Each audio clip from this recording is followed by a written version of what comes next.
ಬೆಂಗಳೂರಿನ ದಟ್ಟವಾದ ಟ್ರಾಫಿಕ್ ನಲ್ಲಿ ನೀವು ಗಾಡಿಗಳನ್ನ ಚಲಾಯಿಸಿರಬಹುದು. ಹಾಗೆಯೇ ಕರ್ನಾಟಕದ ಮಲೆನಾಡಿನ ಚಾರ್ಮಡಿ ಘಾಟ್ನಲ್ಲಿ ಕೂಡ ನೀವು ಕಾರನ್ನ ಓಡಿಸಿರಬಹುದು. ಜೊತೆಗೆ ಶಿರಾಡಿ ಘಾಟ್ನಲ್ಲಿ ಟ್ರಕ್ ಅನ್ನು ಕೂಡ ಓಡಿಸಿರಬಹುದು. ಆದರೆ ಈ ಒಂದು ಬ್ರಿಡ್ಜ್ ಮೇಲೆ ಅಂದ್ರೆ ಸೇತುವೆ ಮೇಲೆ ದಾಟಬೇಕೆಂದ್ರೆ ನಿಜಕ್ಕೂ ಗುಂಡಿಗೆ ಬೇಕು, ಮೀಟರ್ ಬೇಕು. ಅಂಥವರು ಮಾತ್ರ ಈ ಬ್ರಿಡ್ಜ್ ಮೇಲೆ ಸಾಗಲು ಸಾಧ್ಯ ಸ್ನೇಹಿತರೆ. ಯಾಕಂದ್ರೆ ಈ ಬ್ರಿಡ್ಜ್ ಮೇಲೆ ಹತ್ತೋದು ಸುಲಭ, ಆದ್ರೆ ಇಳಿಯೋದಿದೆಯಲ್ಲ ನಿಜಕ್ಕೂ ಅದು ಪಾತಾಳವನ್ನೇ ನೋಡಿದ ಹಾಗೆ ಆಗುತ್ತದೆ. ಅಂತಹದೊಂದು ಅದ್ಭುತ ಹಾಗೂ ಭಯಾನಕ ಸೇತುವೆ ಬಗ್ಗೆ ಇವತ್ತಿನ ಈ ವಿಡಿಯೋದಲ್ಲಿ ನಿಮಗೆ ಮಾಹಿತಿ ಕೊಡ್ತಾ ಇದ್ದೀನಿ. ಅದಕ್ಕಿಂತ ಮೊದಲು ನೀವು ನಮ್ಮ ಚಾನೆಲ್ಗೆ ಹೊಸಬರಾಗಿದ್ದರೆ ದಯವಿಟ್ಟು ಈಗಲೇ ಸಬ್ಸ್ಕ್ರೈಬ್ ಮಾಡಿ, ಜೊತೆಗೆ ಬೆಲ್ ಐಕನ್ ಕೂಡ ಪ್ರೆಸ್ ಮಾಡಿ.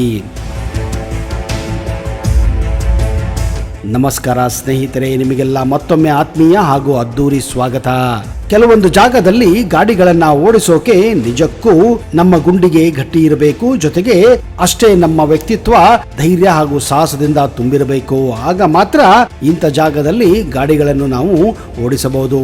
ಅಂತಹದರಲ್ಲಿ ಜಪಾನಿನ ಇಶಿಮಾ ಓಹಶಿ ಸೇತುವೆ ವಿಶ್ವದಲ್ಲೇ 3ನೇ ಅತಿ ದೊಡ್ಡ ಹಾಗೂ ಅತ್ಯಂತ ಕಡಿದಾದ ಇಳಿಜಾರನ್ನು ಹೊಂದಿರುವ ಸೇತುವೆ ಎಂದು ಹೆಸರುವಾಸಿಯಾಗಿದೆ. ದೂರದಿಂದ ನೋಡಿದರೆ ನೆಲಕ್ಕೆ ಲಂಬವಾಗಿರುವಂತೆ ಕಾಣುವ ಇದನ್ನ ನಕೋಮಿ ಲೇಕ್ಗೆ ಅಡ್ಡವಾಗಿ ನಿರ್ಮಿಸಲಾಗಿದೆ. ಮ್ಯಾಟ್ಸು ಶಿಮನೆ ಮತ್ತು ಸಕಾಮಿನಾಟೋ ಟೆಟ್ಟೋರಿ ನಗರಗಳಿಗೆ ಸಂಪರ್ಕಿಸುವ ಈ ಸೇತುವೆ, ಇದರಲ್ಲಿ ವಾಹನ ಓಡಾಟಕ್ಕೆ 2 ಬೇರೆ ಬೇರೆ ಲೇನ್ಗಳಿವೆ.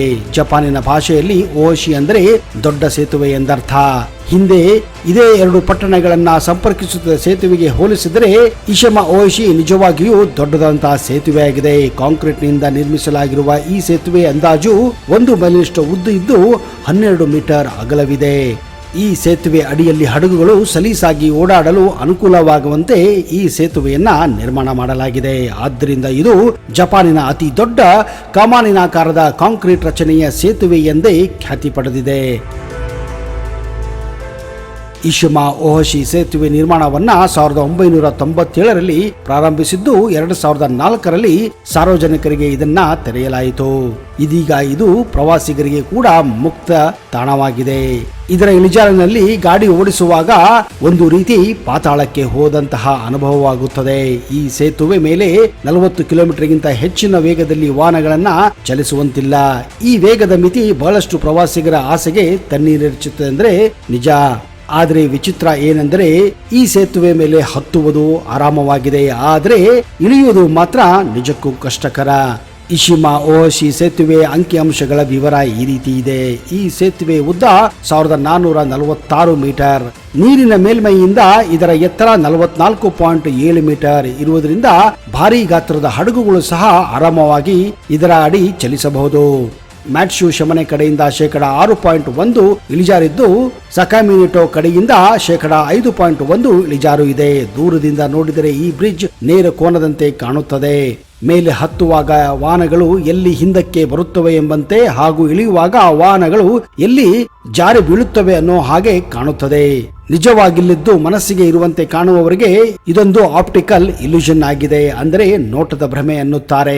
ಹೀಗಾಗಿ ಹೆಚ್ಚು ಜನ ಚಾಲಕರು ಇದರ ಮೇಲೆ ವಾಹನವನ್ನು ಚಲಾಯಿಸಲು ಮೊದಲು ಹಿಂಜರಿಯುತ್ತಿದ್ದರು. ಆದರೆ ಒಮ್ಮೆ ಬೇರೆಯವರನ್ನು ನೋಡಿ ಚಲಾಯಿಸಿದ ಮೇಲೆ ಈಗ ಈ ಸೇತುವೆ ಮೇಲೆ ವಾಹನಗಳನ್ನು ಚಲಾಯಿಸುವುದು ಆರಾಮವಾಗಿದ್ದರೂ ಅತ್ಯಂತ ಸಾಹಸಮಯಾಗಿರುತ್ತದೆ. ಯಾಕಂದ್ರೆ ಹತ್ತುವಾಗ ನಾವು ಯಾವ ಸ್ಪೀಡಿನಲ್ಲಿ ಹೋಗುತ್ತೇವೆಯೋ ಅದೇ ರೀತಿ ಕೆಳಗೆ ಇಳಿಯುವಾಗ ನಮ್ಮ ಕಾಲುಗಳು ಬ್ರೇಕ್ ಮೇಲೆ ಇರಬೇಕಾಗುತ್ತದೆ ಹಾಗೂ ಕ್ಲಚ್ ಮೇಲೆ ಇರಬೇಕಾಗುತ್ತದೆ. ಇಶಿಮಾ ಓಹಶಿ ಸೇತುವೆ ನಿರ್ಮಾಣಕ್ಕೂ ಮುನ್ನ ಇಲ್ಲಿ ಹಳೆಯ ಸೇತುವೆ ಒಂದಿತ್ತು. ಆ ಸೇತುವೆ ಮೇಲೆ ಹೋಗುವಾಗ ವಾಹನಗಳು ಹಡಗು ಬಂದಾಗ ನಿಂತು ಮುಂದೆ ಮತ್ತೆ ಸಾಗಬೇಕಾದಂತಹ ಪರಿಸ್ಥಿತಿ ಇತ್ತು. ಇದರೊಂದಿಗೆ ಹೆಚ್ಚಿನ ತೂಕದ ಅಂದರೆ 14 ಟನ್ಗಳಿಗೂ ಅಧಿಕ ಭಾರದ ವಾಹನಗಳಿಗೆ ಈ ಸೇತುವೆ ಮೇಲೆ ನಿರ್ಬಂಧವಿತ್ತು. ಇಶಿಮಾ ಓಹಶಿ ಸೇತುವೆ ನಿರ್ಮಾಣದ ನಂತರ 2004ರ ಬಳಿಕ ಎಲ್ಲಾ ರೀತಿಯ ವಾಹನಗಳಿಗೆ ಇಲ್ಲಿ ಮುಕ್ತವಾಗಿ ಸಂಚರಿಸಲು ಪರವಾನಗಿ ನೀಡಲಾಗಿದೆ.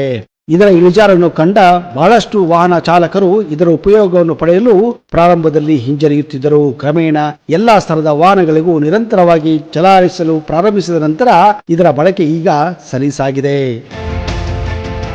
ಸ್ನೇಹಿತರೆ, ನಿಮಗೇನಾದರೂ ಅವಕಾಶ ಸಿಕ್ಕರೆ ಜಪಾನಿಗೆ ಹೋದರೆ ಈ ಒಂದು ಅದ್ಭುತವಾದಂತಹ ಸೇತುವೆಗೆ ಭೇಟಿ ಕೊಟ್ಟು ಅದರ ಮೇಲೆ ಹೋಗಿ ನಿಮ್ಮ ಸಾಹಸವನ್ನ ವ್ಯಕ್ತಪಡಿಸಬಹುದು.